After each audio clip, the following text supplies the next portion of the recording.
Welcome to the Fail Forward podcast. The purpose of this podcast is change the negative stigma around failure into a positive. Failure is only a negative if we do not learn from it and we give up.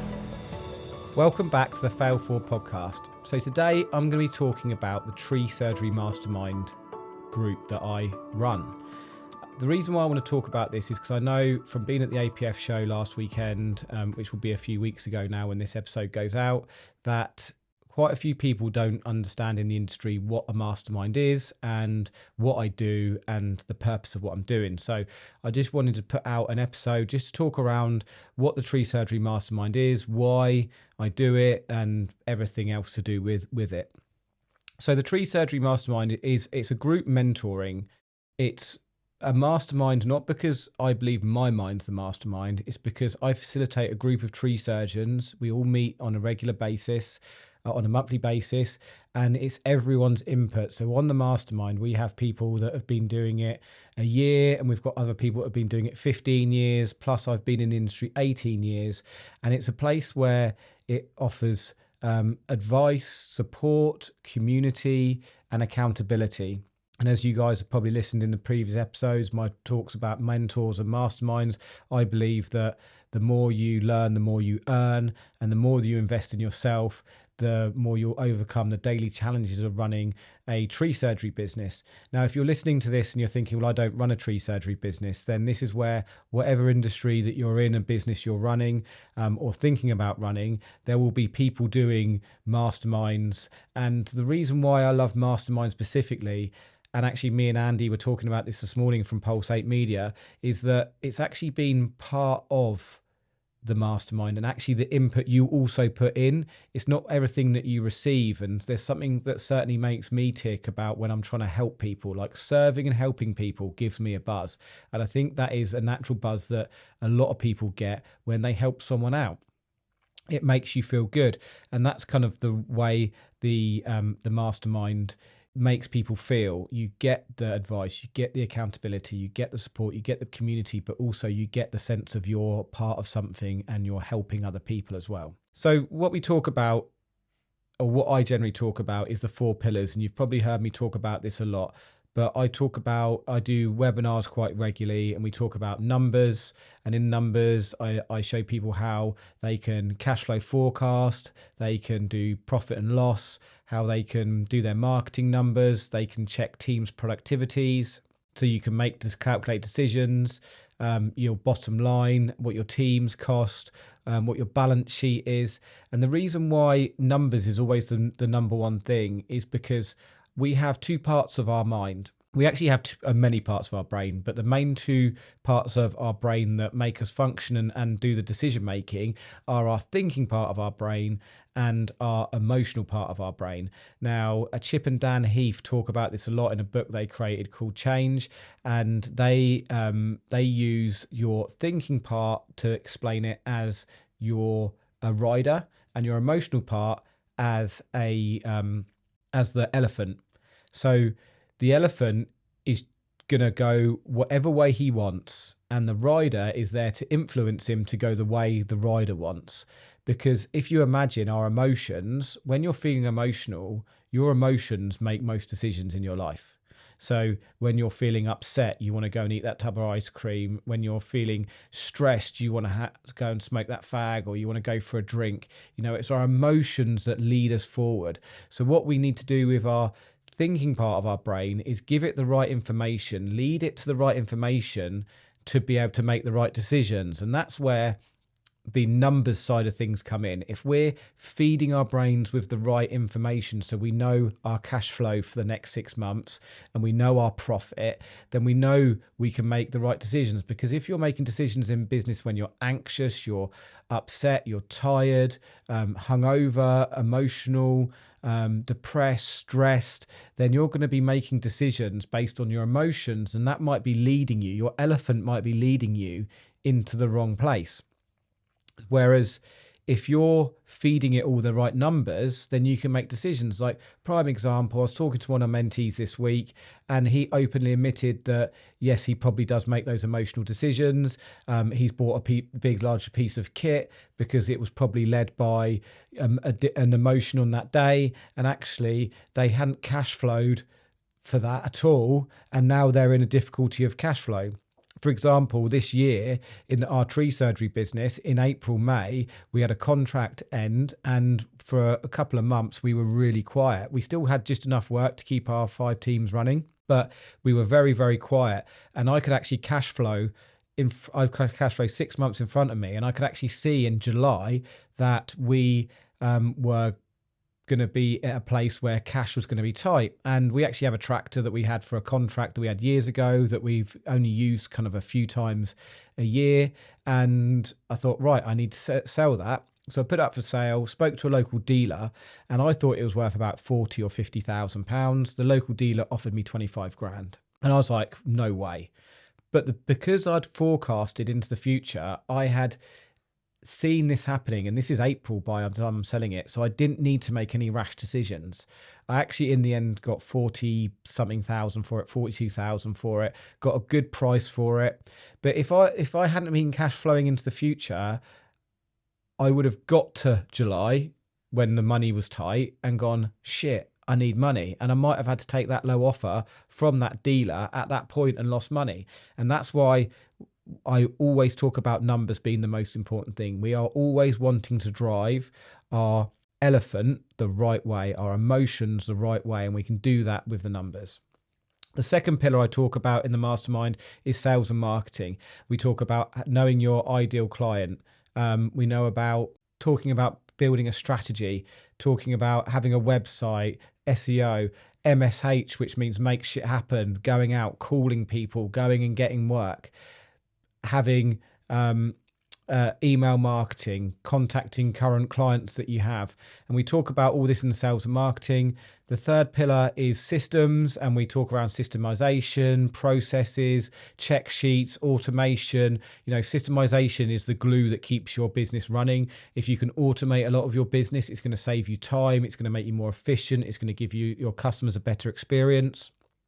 And then we talk about culture, and culture is something that we always did well, even previously in the business, because I believe looking after your team is firstly morally the right thing to do.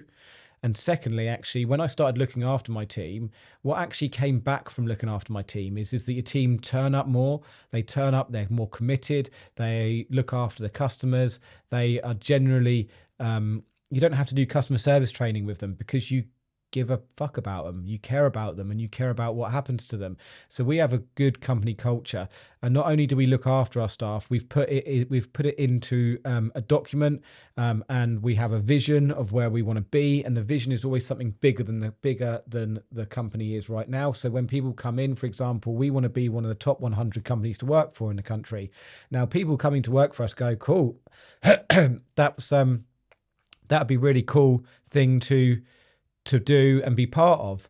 Then you have a mission of how you're going to get there, and then you're going to have your core values, and your core values are like your morals. So for example, at HRG, ours are safe, because we want everyone to be safe; fun, because we know tree surgery can be tough and we want people to go out and have fun; it's committed, because we want everyone to be committed; teamwork, because there is nothing better than teamwork to get a job done and everyone working and firing on all cylinders; and always improving, because I believe we're always learning and always improving. So that's the culture within HRG, but that will be how you guys want it in your businesses, tree surgery businesses.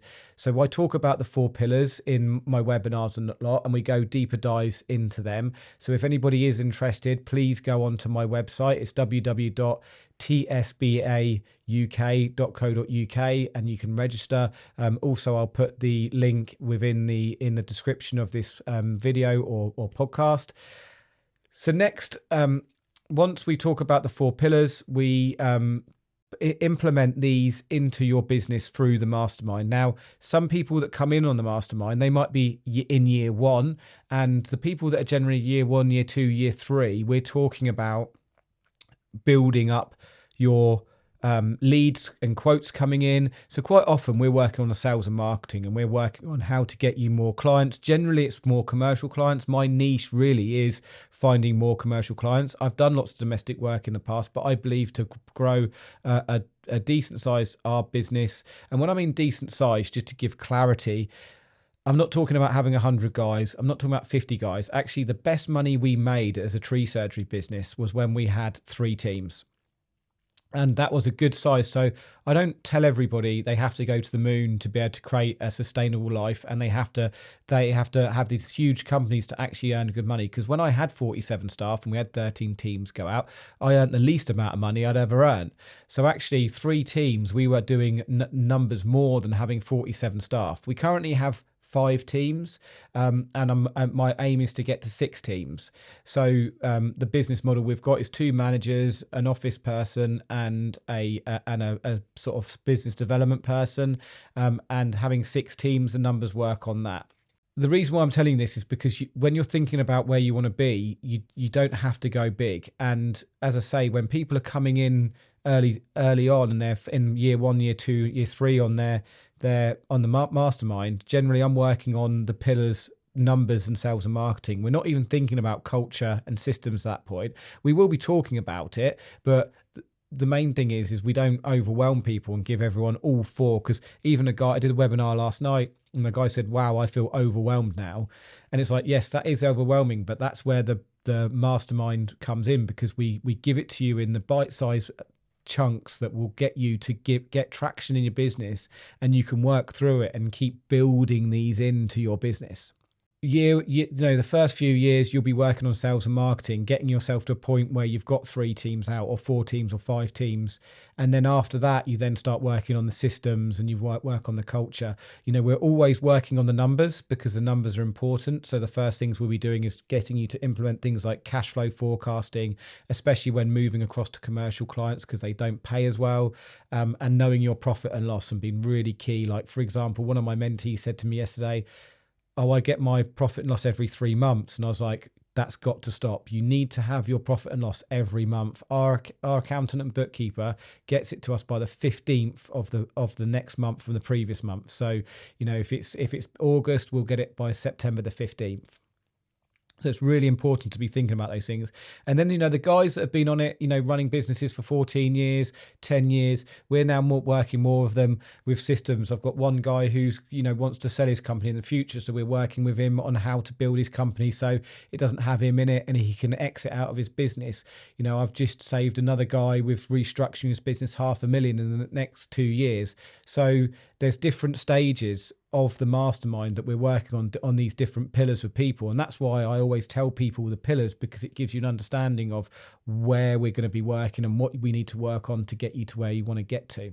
Next, we'll talk about the actual logistics of the mastermind and what it gives you. And what it gives you is we do a 90-day plan, 1-to-1, every 90 days, because in that plan, we can then talk about where you want to be in 5 years, where you want to be in a year, and then we then peel that right back to a plan for 90 days. Because like anything, and you've heard me talk about goal setting in the past, you need to know the path, the roadmap that you're going on to get you to your destination. Because if you're not, you're just pissing in the wind and hoping you'll get there. So that's why it's really important to sit down every 90 days and work that out. And another thing we do in that 90-day plan is we actually look back at what the last 90 days, what was achieved in the last 90 days, because it's actually amazing. As business owners, we're always looking forward. We're never looking back and going, wow, this is where I've come from. We're thinking, again, like I've talked about in the past, we're comparing ourselves to other businesses. We're seeing what other people are doing. We're in our business every single day, putting fires out. And sometimes you don't really stick your head up above the trees to really see what you've achieved. And it's really, really important as part of the 90-day planning that we always look back and we look at what you've achieved in the last 90 days. One of my mentees said it this week and went, oh, wow, I've actually achieved a lot more than I thought I had. And that's it. I was like, brilliant. This is why I know it's working, because it's really important to understand where you've come from and the things you're improving, and that you're actually improving your business all the time. The other thing we talk about is challenges. So challenges of things that have happened, because that's where really the mentoring comes in. Because when someone says to me, Henry, I didn't have time to do A, B, C, D. We can then really get into the nitty gritty of why they didn't have time. You know, is it a mindset thing? Is it a operational thing? Is it, you know, something that's going on at home? You know, why the reasons why you don't have time? And then we can work a plan out to work out how we get them more time to be able to get them to achieve. So we're constantly working through the challenges. Like I say, as a business owner, we're constantly getting challenges, and it's the way we work through it. And business can be really lonely. And if you don't have someone to ask questions to, then who do you ask questions to? Because if you ask your mate down the pub, you're not going to get what you want to hear. And you're not going to, if you know, I believe that free advice is worth every penny. You know, you're not necessarily going to get really good, strong advice. And that's where it's really important to be doing the 90-day plan so we can work through these different challenges. And then in the 90-day plan, we put out the plan of what you're going to be doing and then your weekly actions.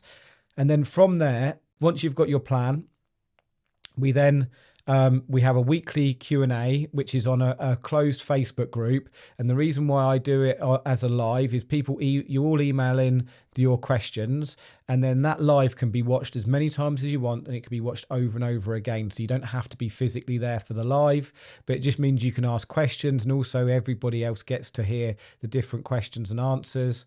We then also have what I call the vault, which is all of our documents, it's all our procedures, it's got health and safety stuff in it, it's got everything we did as a tree surgery business in the last 14 years to become ARB approved. It's got policies, risk assessments, method statements, all the really exciting stuff, job descriptions, project planners, rate forecasters, all the stuff that we've got. Like, for full transparency, I mentor people. I mentor my competitors in Southampton. I've got someone is 10 minutes down the road from me, and two others that are half hour down the road from me, because I believe that raising the bar in the industry, helping all tree surgeons. If I'm making my competitors stronger, that means we're making the industry stronger. That means the prices are raising. And if the prices can raise, then that means we can pay our staff more, we can pay ourselves more, we can buy better kit, and we can keep improving the industry. And that's really why I want to help improve the tree surgery industry. And that's why I give out all the documents that I run HRG tree surgeons on. They're not filled in, they're all sort of blank to give full transparency, but you'll have all of those templates to be able to run your business just like I run HRG tree surgeons. The next thing we have a training portal. It's a login portal, and we have cash flow forecaster training. I have a tender training. I have productivity training. I'm going to be doing how to become an ARB approved training. So constantly updating different trainings. You log on to it and you get all these different trainings from it. We have a WhatsApp group, and on that WhatsApp group, it's pretty fluid. Everyone can ask questions and ask whatever they want, and that's a lot more fluid and people helping each other out. So ultimately, what I'm trying to do with the Tree Surgery Mastermind is help and support tree surgery business owners. I see a lot of accidental business owners. I see an industry where people don't get paid enough to be a tree surgeon. I've seen the wages not go up enough over the last 18 years since I've been in it. For example, I know my team leaders were on £100 a day when I started 18 years ago. And now team leaders are like on 130, 140 a day, 120 a day. So the wages just haven't gone up. And you've got scaffolders who are on £200 a day, different industry, but it's very similar, working at height, labour intensive. And I believe that a lot of tree surgeons leave their job because they want to earn more money, and the way they're going to do it is by running their own business, and they become accidental tree surgeons. It's how I became a tree surgeon. I was a very good climber, but I wasn't very good at the business, and hence why I ended up with losing everything. And now my mission is to try and help as many tree surgery businesses as possible to get the business part of it. And like I getting asked at the APF, what do you actually do? Well, I don't train people how to climb trees. I can help with the operational side, but I don't do that often. I add the business side, because you can go to Merriswood College or one of the other colleges and learn about the science of trees. You can go and see an assessor, and you can go and learn how to fell a tree or climb a tree. But at no point is there anybody teaching or helping or mentoring the tree surgery side of things. And that's what I really want to do with the Tree Surgery Mastermind.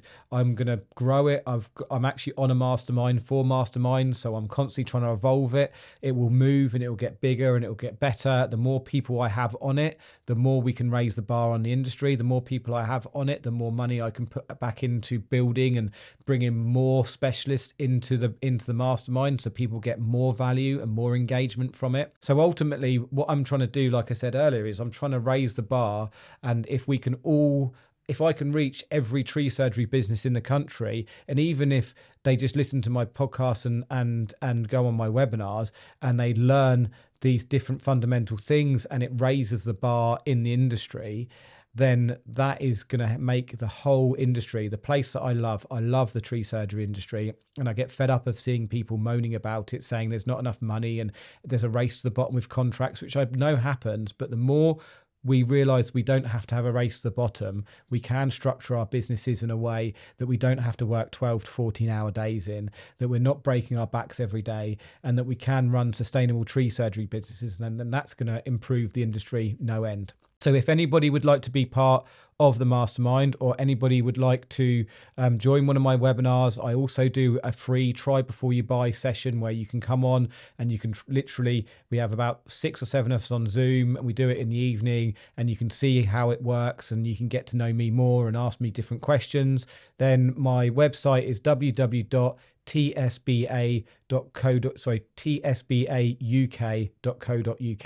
I'll say that again, www.tsbauk.co.uk. I will put the description in this video and on the podcast, so you can click on that, put your details in there, and then I'll drop you a line with when our next event is going to be, and it'd be great to have you on board. And if I can ask you anything, if you could please share this with as many people as possible, because I want to really help improve the tree surgery industry. Thank you all for listening, and I'll see you next time. Take care.